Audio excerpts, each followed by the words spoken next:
In this two-cell setup, we will demonstrate the two reactions in the two circuits at submicroscopic level. On the left beaker, we have aqueous copper 2 nitrate, while on the right beaker, we have concentrated aqueous chloride of metal M. We will be splitting our observations of the two reactions in the setup to two parts. Firstly, we will be focusing on the reaction on anode A and cathode D. The chemical species in the left beaker are Cu2 plus ions, NO3 minus ions, and H2O molecules. In our setup, the NO3 minus ions and H2O molecules are spectator particles which do not participate in any reaction. When the battery is switched on, electrons are drawn from anode A to cathode D. At electrode A, oxidation of Cu metal at anode A takes place. The copper metal oxidizes to form Cu2 plus ions and 2 electrons. The Cu2 plus ions will be in the aqueous solution. The same thing happens to the other Cu metal atoms in electrode A.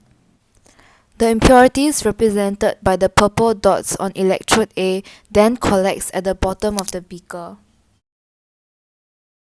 The electrons from the reaction then travel along the external circuit towards the cathode. At the beaker containing concentrated aqueous chloride of metal M, the species involved are M3 plus ions and Cl minus ions.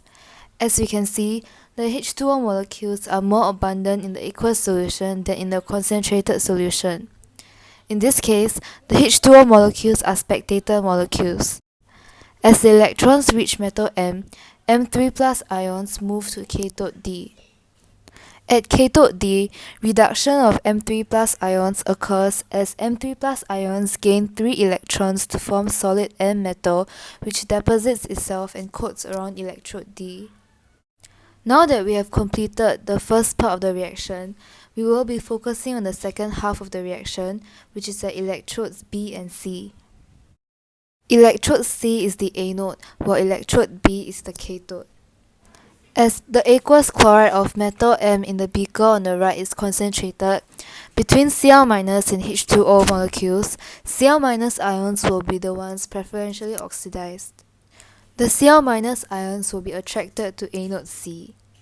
The Cl- ions undergoes oxidation, losing an electron to electrode C, forming Cl2 gas and 2 electrons. The Cl2 gas bubbles out of the solution into the test tube for collection. As more Cl2 gas is produced at anode C, electrons move towards cathode B along the external circuit. As electrons move towards electrode B, which is the cathode, Cu2 plus ions are attracted to electrode B. At electrode B, Cu2 plus ions undergo reduction, gaining 2 electrons to form pink Cu metal, which deposits itself and forms around the copper electrode B. At cathode B, we put in the wrong equation as it is supposed to be Cu2 plus aqueous gaining 2 electrons to form Cu metal, not the other way around. This reaction will continue until the Cu metal from electrode A is completely oxidized into Cu2 plus ions that fully undergoes reduction to Cu metal that coats electrode B, and when the Cl- ions in the beaker on the right are completely oxidized.